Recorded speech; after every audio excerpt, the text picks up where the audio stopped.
दर्शन करी रे मोर गुलाबी गाली रे आज माँ दर्शन करी रे बोल पहुंची माँ चाल डाकले भोला बाबा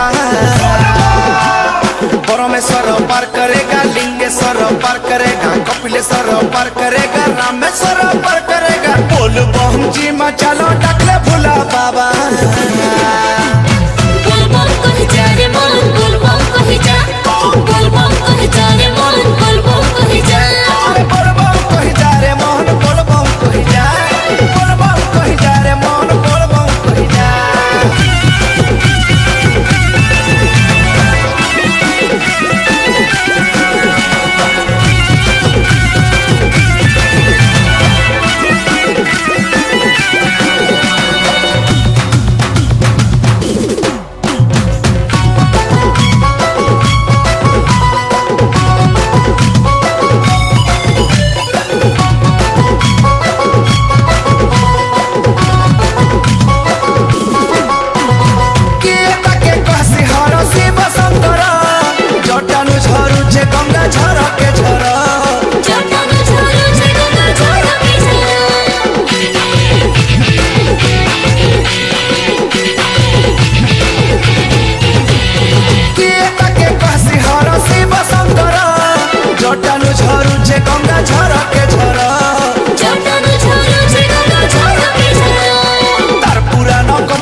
कपिलेश्वर पार करेगा चूलेश्वर पार करेगा भूसलेश्वर पार करेगा चौपेश्वर पार करेगा तार पुरानो कथा सुन ले है बुद्ध का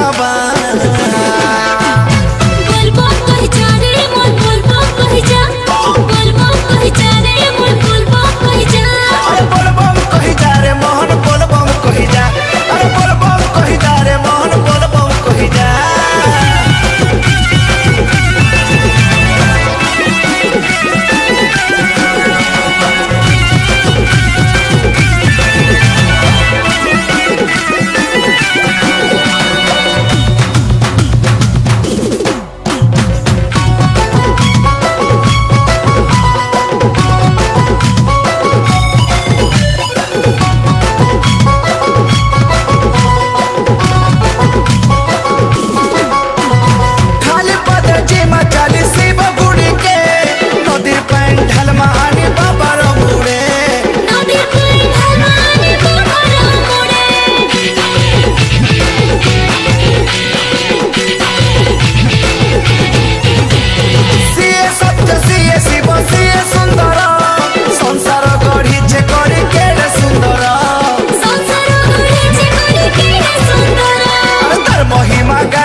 कपिलेश्वर पार करेगा चूलेश्वर पार करेगा महेश्वर पार करेगा जोगेश्वर